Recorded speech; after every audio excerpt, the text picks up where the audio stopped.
Have you ever thought to yourself, I hope that tasty can of baked potato soup is chock full of hearty potatoes, delicious bacon, and enough sodium to kill off an entire aquatic population? Yeah, probably not.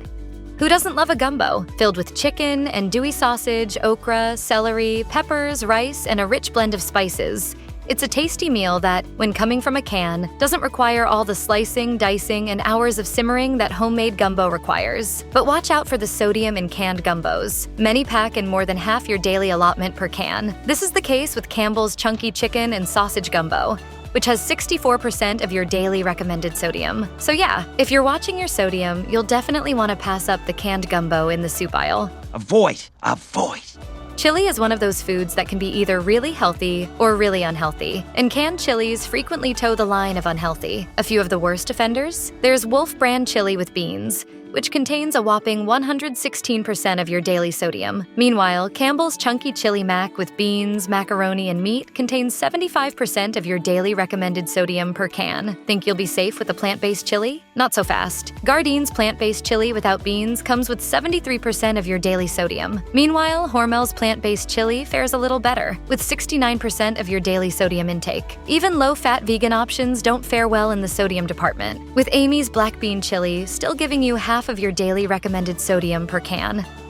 Love using cream of soups in your casseroles? Who doesn't? Well, guess what? Certain cream of soups can really pile on the sodium. One of the worst is Amazon Fresh's condensed cream of mushroom soup, which offers a staggering 89% of your daily sodium per can. Pacific Foods' organic cream of mushroom soup fares slightly better, with 66% of your daily recommended sodium per can. But Campbell's classic cream of mushroom soup takes the cake with 92.5% of your daily recommended sodium intake per can. No, you're not dreaming. That's a serious amount of salt. Italian-style soups are often rich and hearty, but pick the wrong canned Italian-style soup and you may feel a little off afterward. Campbell's Chunky Minestrone with Italian sausage comes with 65% of your daily recommended sodium per can. And if you think you'll save yourself some sodium by choosing a soup that bypasses the sausage and uses turkey meatballs instead, think again. Campbell's Homestyle Italian-style chicken with turkey meatball soup comes with 64% of your daily recommended sodium intake. If you opt for a creamy Italian soup, like Progresso's rich and hearty 3-cheese tortellini soup, things get even worse, with 66% of your daily recommended sodium. Too much sodium. If you're craving something a little more filling and rib-sticking than your standard soup variety, you might reach for a creamy version of a traditional soup, but don't make the mistake of assuming that these soups are close in nutritional value, because the only thing that changed was adding a bit of cream. The differences can be dramatic. This is the case when you compare Progresso's traditional chicken and wild rice soup with Progresso's rich and hearty creamy roasted chicken and wild rice soup. With the former, you'll get 64% of your daily recommended sodium and 12% of your daily recommended carbohydrates. With the creamy variety, you get 76% of your daily recommended sodium and 13% of your daily recommended carbohydrates. Hello, Carb City.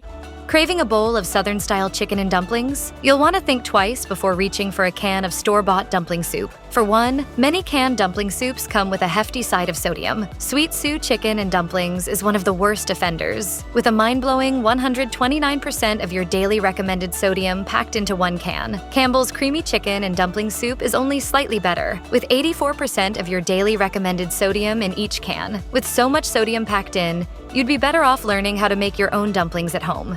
Powerless before dumplings. Okay, everyone knows you can use condensed cheddar cheese soup in a swath of cheesy dishes, from simple macaroni and cheese to mashed potatoes. But the convenience comes with a cost. Campbell's condensed cheddar cheese soup packs all of your daily sodium, plus more, into one can. And don't think you can avoid the sodium by purchasing Campbell's heart-healthy version of this condensed soup. It still has more than half the daily recommended amount in each can. What's the best part of a pot pie? The filling, of course. So why not take the pot pie filling and turn it into a creamy soup? You can find a variety of pot pie-inspired soups in the canned soup aisle these days.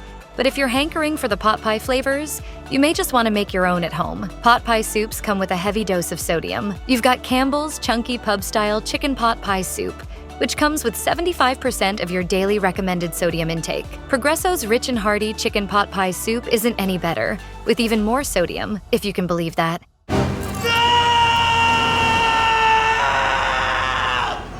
This is a weird little subset of foods. At some point, someone woke up and decided we needed to take some of America's most beloved foods that have nothing whatsoever in common with soup, and transform them into just that. Why is anyone's guess? But over the years, we've had enchilada soup, burger soup, even Philly cheesesteak soup. Are you kidding? I love cheesesteaks.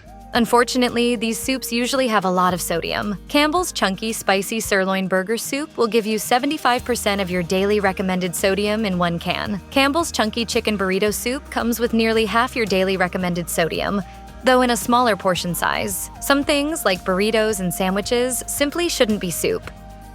Don't think that this soup is a healthy choice just because it's green. Yes, there might be broccoli, but there's a whole lot of other stuff in this canned soup that can derail your health goals. Campbell's Condensed Broccoli Cheese Soup comes with 38% of your daily recommended sodium intake per serving and 2.5 servings per can. Meanwhile, Progresso's Traditional Broccoli Cheese Soup offers less sodium but more fat, with 46% of your daily recommended saturated fat per can. Progresso does sell a light version of this canned soup, but it's not really that much lighter. It still has 66% of your daily recommended sodium per can and 26% of your daily recommended saturated fat per can. Yes, baked potatoes can be a wonderfully nourishing part of your diet, even loaded baked potatoes if you're following a balanced diet. But take that potato and turn it into soup, cram it into a can, and you have yet another instance of a normally benign food being served up with huge amounts of sodium and fat. Progresso's loaded potato with bacon soup comes with about 70% of your daily recommended sodium per can, plus a third of your daily recommended fat intake. Campbell's Chunky Baked Potato with steak and cheese soup is even worse, with nearly 80% of your daily recommended sodium per can. At least it's slightly lower on the fat, with just under a third of your daily recommended intake per can. Love canned soup, but trying to cut back on sodium and fat? Well, you might want to stay away from Chowder. Progresso's Chicken Corn Chowder flavored with bacon comes with 850 milligrams of sodium and 7 grams of fat per serving. On the other hand, Campbell's Homestyle New England Clam Chowder comes with nearly 1,500 milligrams of sodium and 19 grams of fat per can. And who doesn't eat the whole can of soup? When you do, you'll be well over half your daily recommended sodium intake. It's a lot. Beyond the actual nutrition facts, canned seafood chowder might not always contain that much seafood. If clams aren't listed as one of the first 3 ingredients, there's probably not much clam in your can. Traditionally made from a seafood-derived stock and incorporating some kind of creamy ingredient, bisques are adjacent to a chowder, but without all the chunky bites of seafood, potatoes, corn, and similar ingredients. Unfortunately, canned bisques, like canned chowders, are also one of the unhealthier canned soups you can buy. Beyond the sodium and fat found lurking in many canned bisques, they also have a lot of sugar too. Pacific Foods' Organic Carrot Ginger Bisque contains 48% of your daily sodium and 22% of your daily added sugar. Campbell's Condensed Tomato Bisque is even worse. For the entire can, you'll get approximately 55% of your daily added sugar and 95% of your daily sodium.